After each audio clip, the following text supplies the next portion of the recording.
नहीं, सब भूमि माफियों का काम है। जो जमीन बेच रहे, खनन हो रहा, ये प्रकृति का कोई दोष नहीं है। ये किसका दोष है?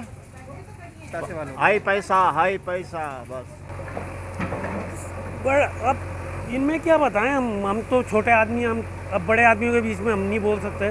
पर किस तरीके से जो पूरा एक मतलब एक जिस तरीके से हम कहते हैं कि जिस तरीके से एक उत्तराखंड की जो एक गौरव है, जो पूरा एक जंगल राज बनता जा रहा है। हर हर महादेव प्रिय बंधुओं, मैं आपका अपना उज्जवल सेरा हूँ। जिस तरीके से देखना होगा, जो हमारी रात से पूरी रात से जो बारिश पड़ रही है, और ये देखे किस तरीके से जो हमारा यहाँ मलबा है और रोड पे आ चुका है, और पूरी जो हमारी रोड है वो पूरी ब्लॉक हो चुकी है। चलिए, अगर आप सहजदारा आओगे तो सहजदारा का जो पिकनिक स्पॉट है, जो मेन चौक कहा जाता है, वो ये कहा जाता है। और ये देखिए जो हमारी जो पूरी रोड है वो किस तरीके से जो ब्लॉक हो चुकी है। और ये देखिए मतलब एक पूरा, जो मैं कहूँगा, एक पूरा बजरी का ढेर लग चुका है। और ये देखिए जिस तरीके से जो हमारा पूरा साधन है वो यातायात का पूरा ठप हो चुका है। जो स्थानीय जो हमारे प्रधान हैं, हम उनसे भी बात करने का प्रयास करेंगे कल यहाँ किस तरीके की व्यवस्था हुई और ये क्या कहना चाहेंगे इस बारे में। आज मेरे बीच में जो हमारे पूर्व प्रधान हैं रतन सिंह नेगी जी, आज ये मेरे बीच में है। प्रधान जी, क्या सब ये देखने के लिए मिल रहा है?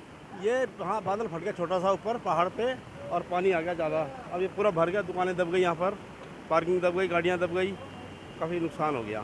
ये देखिए जिस तरीके से भी बादल फटने की जो हमारी समस्या सामने आ रही है। प्रधान जी, जिस तरीके से जो ये जेसी वगैरह चल रही है, मलबा वगैरह रखा है ऊपर, बताया जा रहा है काफ़ी मतलब पूरा क्षतिग्रस्त हो गया ऊपर काफ़ी। हाँ, पहाड़ गिर गया ना वहाँ पे, तो अभी बह गया और आएगा। ये बारिश पड़ेगी तो और आएगा और नुकसान होने से। अभी तो रास्ता खुलवाया हमने थोड़ा सा, ये टूरिस्ट फंसे पड़े पीछे, आप दिखा सकते हैं, और गाँव वाले भी सभी नुकसान काफ़ी हो गया। ये देखिए जिस तरीके से प्राकृतिक, मैं कहूँगा एक प्राकृतिक आपदा है, और जिस तरीके से जो हमारा बादल फटने की यहाँ समस्या सामने आ रही है। चलिए, कुछ स्थानीय युवा हैं, इनसे बात करने का प्रयास करेंगे। क्या कहना चाहोगे सर?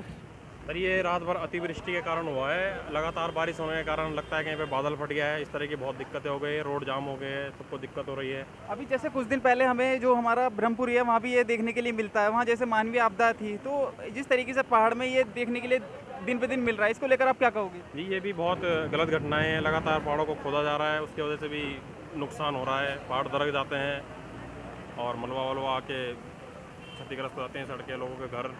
हमारे ब्रह्मपुरी में जो कुछ दिन पहले जो हमारी आपदा आई थी, और ये देखिए किस तरीके से आज जो ये हमारे पूरा यातायात का एक साधन है वो पूरा ब्लॉक हो चुका है। और ये देखिए कितना यहाँ मलबा आ चुका है, और जो स्थानीय लोग हैं वो आज पूरी जो हमारा सहजदारा का जो मेन पिकनिक पॉइंट है, जिस तरीके से जो हमारा आने जाने का रास्ता है वो यही है।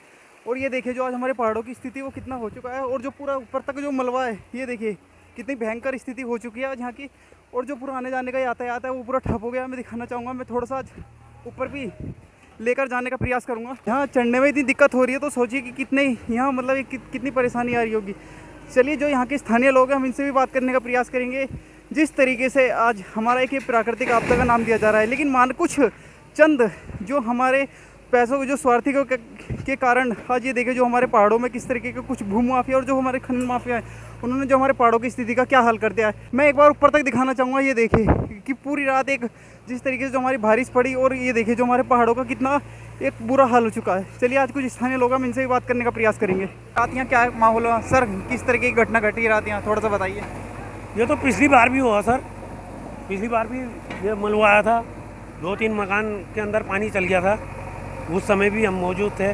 कुछ चंद सिक्कों के लिए, कुछ चंद पैसों के लिए लोग बाग आज जिस तरीके से जो हमारे पहाड़ का तेजी से खनन हो रहा है, भू माफिया बहुत जगह हो गया ये सबका सब अपने अपने इस तरीके से। आज मैं खड़ा हूँ, जो ये टीन सेट है, जो ये यात्रियों के रुकने का एक स्थान है, यहाँ यात्री आराम से रुक सकते हैं, लेकिन यहाँ की भी आज तक हालत इतनी खराब हो चुकी है, तो इसके पीछे आपको क्या कारण लगता है? पर अब इनमें क्या बताएं, हम तो छोटे आदमी, हम अब बड़े आदमियों के बीच में हम नहीं बोल सकते। पर लेकिन ये बहुत माहौल ख़राब है, आने जाने का रास्ता बंद हो रखा था। ये देखिए जो स्थानीय लोग हैं वो भी बच रहे हैं, जो आज हमारे जो भू माफिया हैं, जो खनन माफिया हैं, उनसे बात करने के लिए है ना थोड़ा सा आज किसी के बारे में क्या बोल। और ये देखिए जिस तरीके से इन्होंने अभी स्पष्टीकरण नहीं किया है, जैसे भी कुछ दिन पहले जो हमारे यहाँ ये जगह है जहाँ अभी कुछ दिन पहले हमारे यहाँ गाय दबने की समस्या आई थी। और ये देखिए नीचे का देखिए कितना भयंकर आज पूरा एक मलबा आ चुका है यहाँ। अब ये देखना होगा कि उत्तराखंड जिस तरीके से यहाँ ये जो हमारी देवभूमि कहा जाता है, आज भी ये कुछ चंद सिक्कों के लिए कुछ लोगों ने आज इसका मतलब पूरा एक तरीके से यहाँ पेड़ों को कटान हो गया है। जो शासन प्रशासन है वो इसके खिलाफ सख्त एक्शन ले। जो भी हमारे जो भू माफिया हैं, जो खनन माफिया, मैं एक बार नीचे भी दिखाना चाहूँगा। ये देखिए जैसे कुछ दिन पहले जो यहाँ स्थिति कितनी ख़राब हो चुकी थी, आज भी देखिए जो धीरे धीरे अभी काम चल रहा है, लेकिन भविष्य में ऐसी स्थिति ना आए, तो इसके लिए कम से कम जो हमारी सरकार है, जो हमारा शासन है, जो प्रशासन है, कम से कम इस तरफ ध्यान दे। चलिए, कुछ जो हमारे यात्री इस माहौल में फंसे हुए हैं से भी थोड़ा जानने का प्रयास करेंगे। ये लोग कहाँ से आए हैं? भैया कहाँ से आए हो आप? हम आए जिला लखीमपुर खीरी से। जिला लखीमपुर खीरी से। अच्छा, कहाँ जा रहे हो आप? यहीं शायद धारा में काम करने आए। सहजदारा में काम करने। तो बीच में क्या हुआ? बीच में क्या, ऊपर से ये मलबा आ गया। तो कितने बजे से खड़े हो आप यहाँ? मैं यहाँ सुबह 7 बजे का खड़ा हूँ। ये देखिए, सुबह 7 बजे से आज ये लोग यहाँ खड़े हुए हैं। और ये देखिए, कुछ मैं फिर कहूँगा कि कुछ चंद जो हमारे भू माफिया, जो खनन माफिया हैं, और जो हमारे मतलब एक जो हमारी उत्तराखंड की जिन्होंने देवभूमि गरिमा जो हमारी पूरी एक तहस नहस कर दी है ना, उनकी वजह से जो हमारा आम आदमी है, जो हमारा पूरा यातायात है, वो पूरा परेशान है। चलिए, कुछ जो हमारी महिलाएं हैं, हम इनसे भी जानने का। आज मेरे बीच में कुछ अध्यापक हैं जो बच्चों को पढ़ाने के लिए जा रहे हैं, लेकिन कुछ जिस तरीके से आज जो स्कूल में वो अपने जा रहे हैं अपनी कार्यशैली को, दिन भर की जो कार्यशैली है उसको देखने के लिए, लेकिन आज जिस तरीके से हमारा जो पूरा रोड पे पूरा मलबा आ चुका है। और इनका, मैम कितने बजे से खड़े हो आप यहाँ? हम लोग यहाँ पर जो है 7:45 से खड़े हुए हैं, है ना। बच्चों की तो छुट्टी डिक्लेयर होगी, लेकिन अध्यापकों के लिए कोई भी जो छुट्टी थी वो नहीं थी। कहाँ जा रहे हो आप? मैं ड्यूटी जा रहा हूँ। ड्यूटी जा रहे हो। कितने बजे से खड़े हो आप यहाँ? मैं तो सुबह 6 बजे से खड़ा हूँ। 6 बजे से खड़े हो।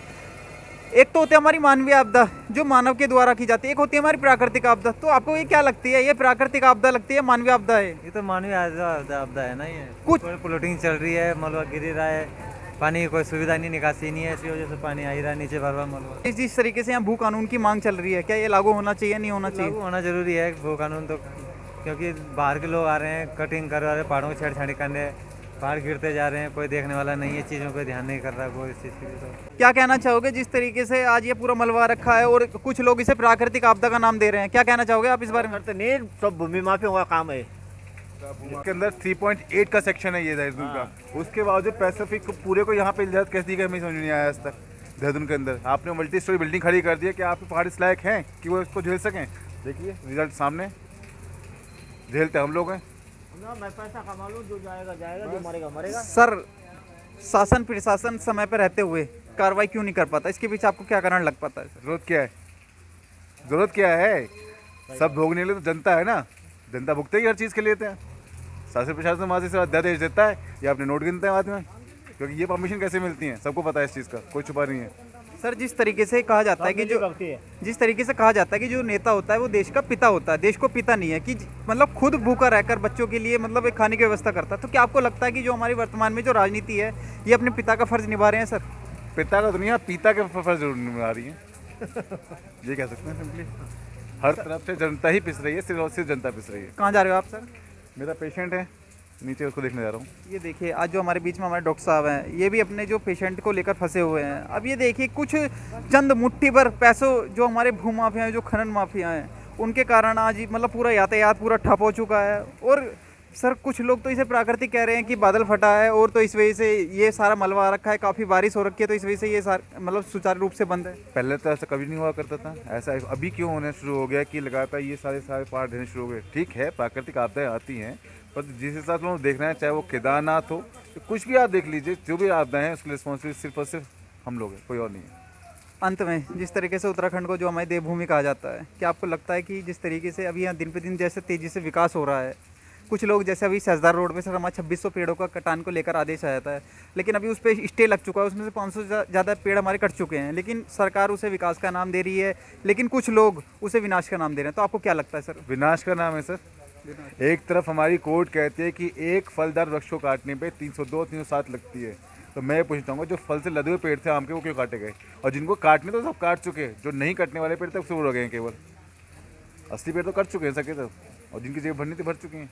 आप सिर्फ डेवलपमेंट के नाम पर पेड़ काटने से डेवलपमेंट थोड़ी होगा। आपको डेवलपमेंट करता है अदरवाइज से अपना ये सीधे पहली चीज़ तो आप यहाँ पे पॉल्यूशन कम कीजिए। आउटसाइड इतनी गाड़ी यहाँ पे आती है, इतनी पॉल्यूशन होता है, किस लिए? आज इतनी गर्मी है सहजदारा में के अंदर, देहरादून के अंदर, पहले कभी ऐसा नहीं हुआ करता था।